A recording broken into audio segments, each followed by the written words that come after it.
Rapper Nipsey Hussle's alleged killer was attacked on his way to court. He was attacked by two people while in a holding cell. Holder needed 3 staples after being cut with what's believed to be a razor. He also may have lost consciousness during the attack. After that happened, they went and shot up this family house. They wiped out his whole family. Baby, mama, granny. Them niggas is dead. Like, they went and did John's that same day. I swear to God. And then he was like, you Eric Holder? He's like, yeah, this shit went crazy.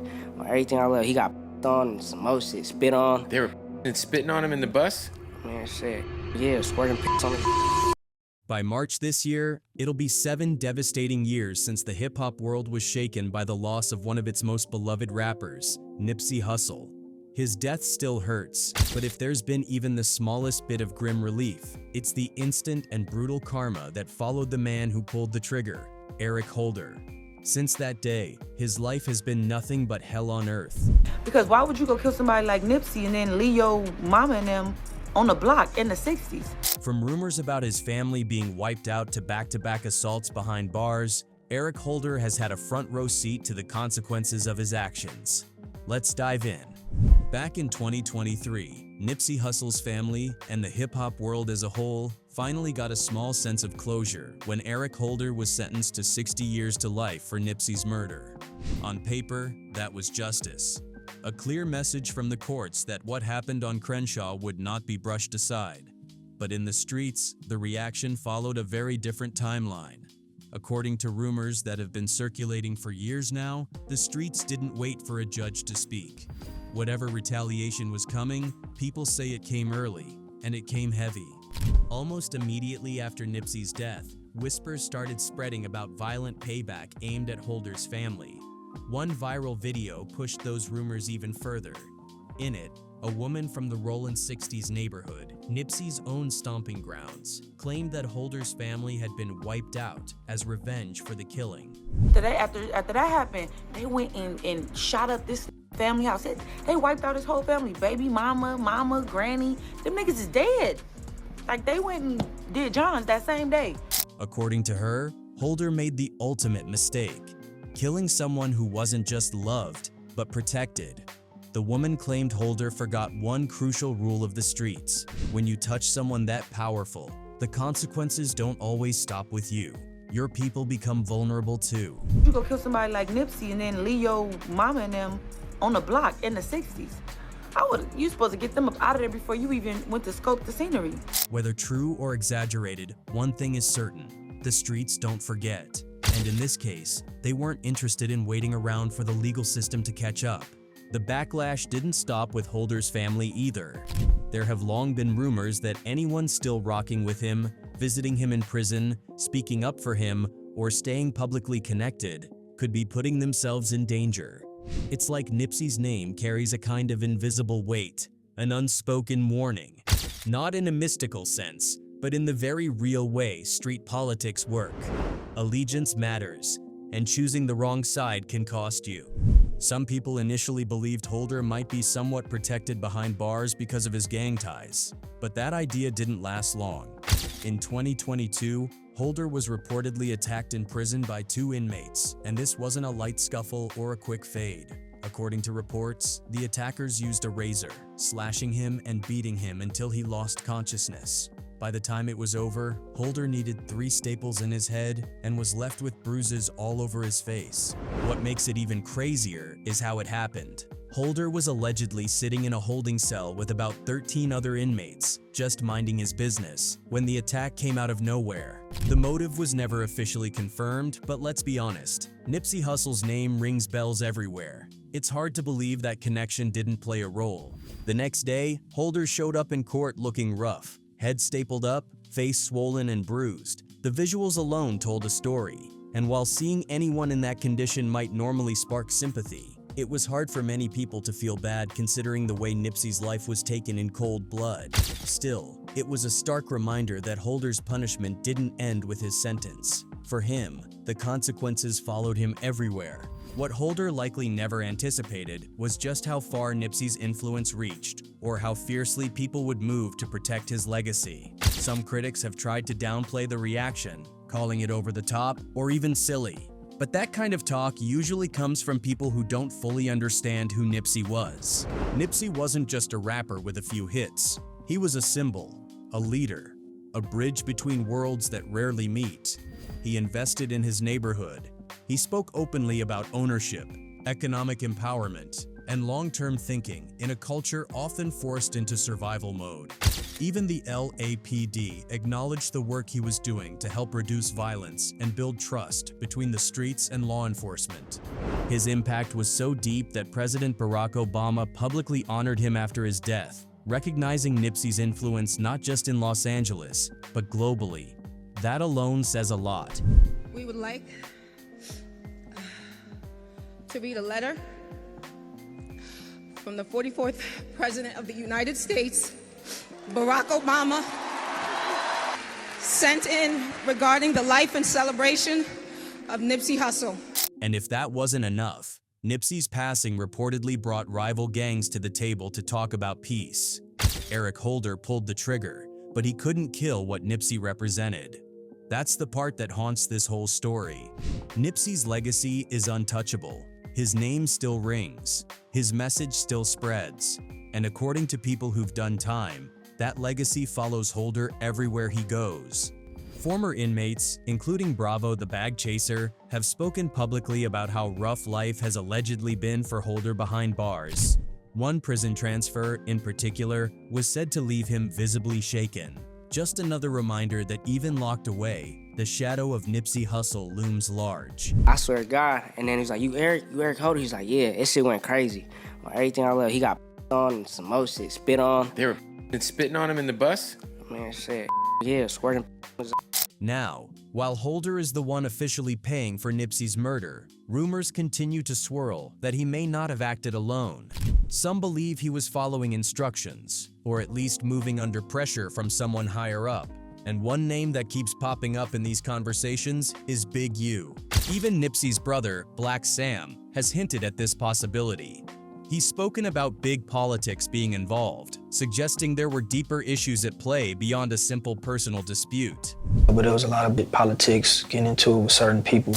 According to Sam, Nipsey's movement and connections had started to ruffle feathers. One key moment often mentioned is when Nipsey brought DJ Khaled to the hood. Nipsey had linked up with Khaled and John Legend for the song Higher and planned to shoot the video right in the 60s. On the surface, that should have been a celebration, a major look for the neighborhood.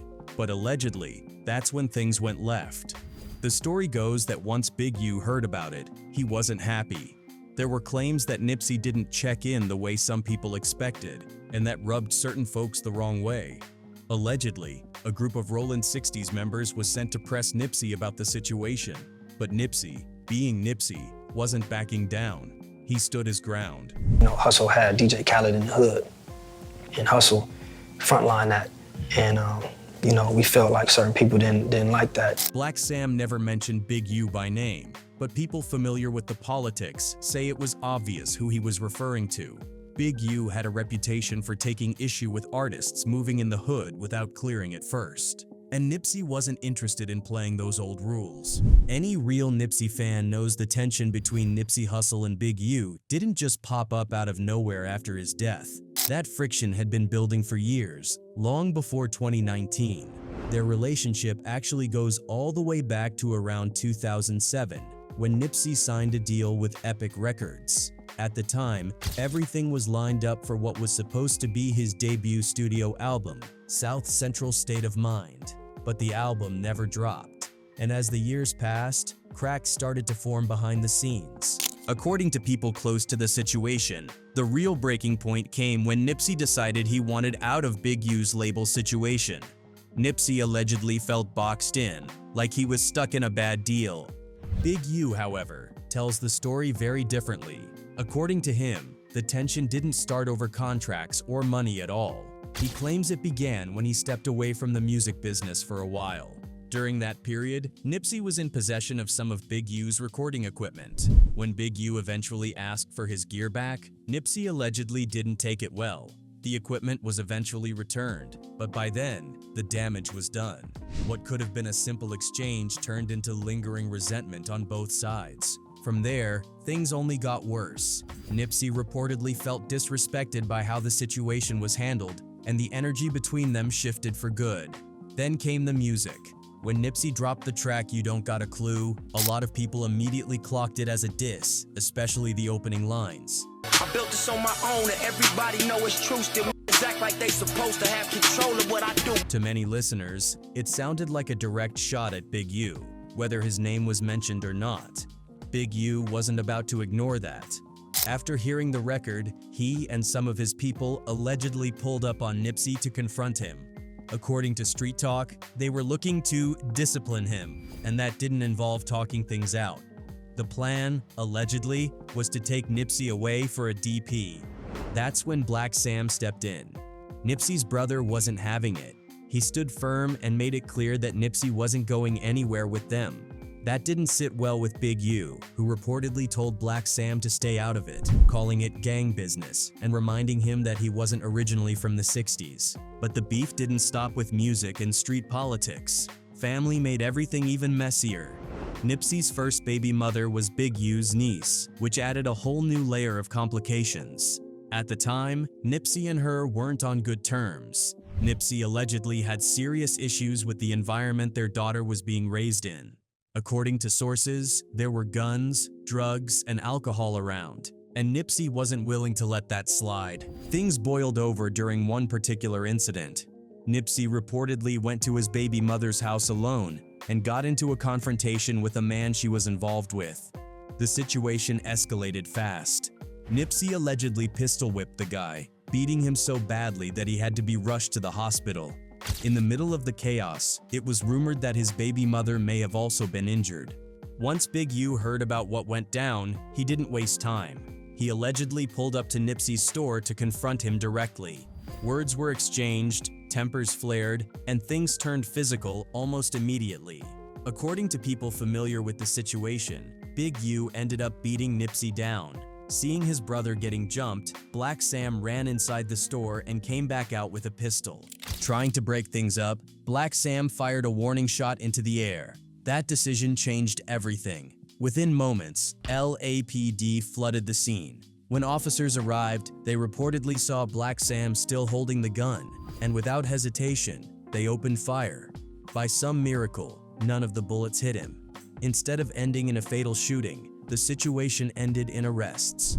Black Sam, Nipsey, and Big U were all taken to the 77th Street Division. Big U knocked Nipsey out. Black Sam comes out, fires 3-4 shots in the air. He's fresh out the penitentiary. Police sitting right across the street, they see it.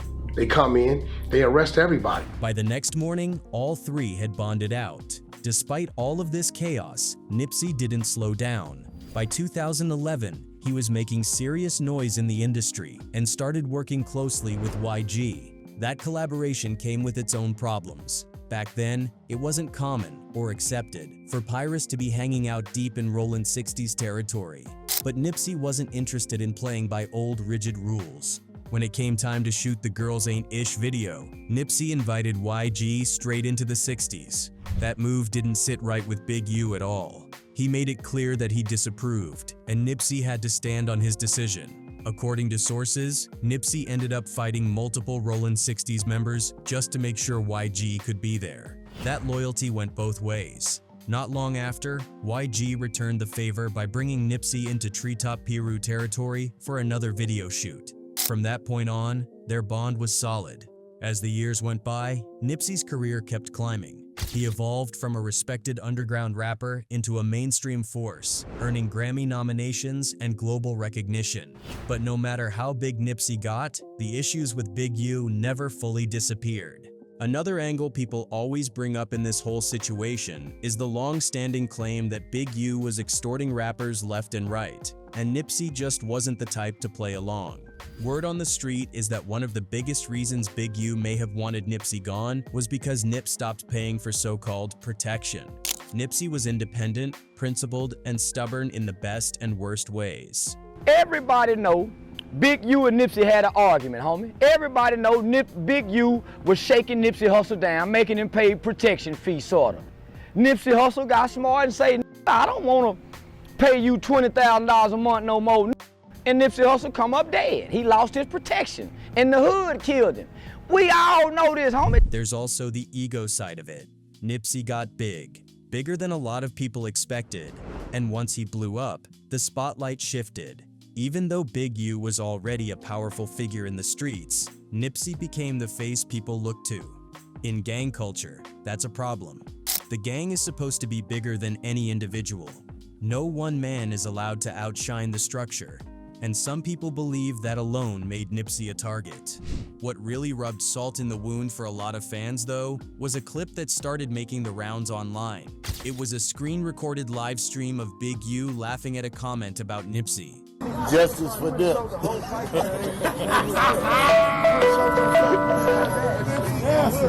Your boy would have been there like, yeah, You did. When you put all of this together, it's easy to see why so many fans believe Eric Holder wasn't acting alone. To them, he looks more like a pawn than a mastermind. But on the flip side, some people think the truth is much simpler and much dumber. Maybe Eric Holder really was just reckless enough to kill a man over pride, ego, and a bruised reputation. What we do know is what happened that day. On that afternoon outside the Marathon clothing store, Eric Holder walked up to Nipsey Hussle and opened fire. Nipsey was hit 10 times. 2 other men were injured in the chaos. The entire shooting was caught on surveillance footage that shocked the world. Holder didn't just shoot Nipsey and run. He kicked him in the head as he lay bleeding on the ground, then calmly walked away. According to Herman Cowboy Douglas, one of Nipsey's closest friends, there was a brief interaction between Nipsey and Holder about 10 minutes before the shooting. Nipsey had heard a rumor that Holder was cooperating with law enforcement, snitching, basically, and he brought it up directly. Douglas said Holder didn't seem overly emotional or angry at the time. He brushed it off like it was nothing. But clearly, something was brewing under the surface, because minutes later, everything changed forever. Fast forward to the trial. Eric Holder was eventually convicted and sentenced to 60 years to life in prison for the first-degree murder of Nipsey Hussle. So for count 1 alone, it would be 50 years to life. The total sentence would be 60 years to life in prison. The sentence was heavy, and rightfully so, given the magnitude of the crime. On top of that, Holder was also found guilty of 2 counts of attempted voluntary manslaughter and possession of a firearm. He pleaded not guilty to all charges. Interestingly, while the jury convicted him for Nipsey's murder, they did not find him guilty of attempted murder related to the 2 other men who were shot. That distinction became a talking point after the verdict. Following the sentencing, Holder's attorney, Aaron Jansen, publicly expressed disappointment and confirmed plans to appeal. Speaking to ABC News, Jansen admitted the case was always going to be an uphill battle because of how high profile it was. At the same time, he pointed out what he considered a small win: the jury's decision to acquit Holder on the attempted murder charges, which he felt were exaggerated. Still, this wasn't Holder's first run-in with the law. Long before Nipsey's murder, Holder already had a record. Back in 2009, he faced domestic violence and battery charges, though both were later dismissed. In 2011, he was cited for driving without a license. Then in 2012, things escalated when he was arrested for carrying a loaded firearm and a concealed weapon. He pleaded guilty to the firearm charge and was sentenced to 180 days in LA County Jail, along with 3 years of probation. By 2015, he was already dealing with a probation violation hearing. Even so, none of that came close to the life sentence he now faces. But no matter who people believe was pulling strings, or if anyone was at all, one thing feels undeniable to many observers: karma has been spinning the block. Early last year, Big U and 18 other alleged Crips members were hit with RICO charges. Many of the names in the indictment were tied to the Rollin 60s, but prosecutors said Big U ran his own operation under the name Big U Enterprise. On the surface, it looked legitimate. There was a charity, a record label, community outreach. It painted the picture of a man giving back and helping West Coast artists make it out. According to federal authorities, though, it was all a front. Prosecutors claim Big U Enterprise was actually a mafia-style organization used to run street operations, extort people, and silence anyone who crossed him. One prosecutor didn't mince words, reportedly calling him a murderer, a thief, a liar, and a cheater. If convicted, Big U could spend the rest of his life in prison. The facts alleged in the complaint paint a very different picture. It is one of a murderer, a thief, a liar, and a cheat, and the criminals that enabled him. As for Eric Holder, opinions remain split. Some believe he's getting exactly what he deserves. Others think his situation is even darker, that his life is essentially on a ticking clock, not because of parole or appeals, but because street justice doesn't follow legal timelines. When Eric Holder killed Nipsey Hussle, it was like striking a match in a room full of gasoline. The rumors of retaliation started immediately, and ever since, it's been clear that this story was never going to end clean, for him or for anyone connected to it.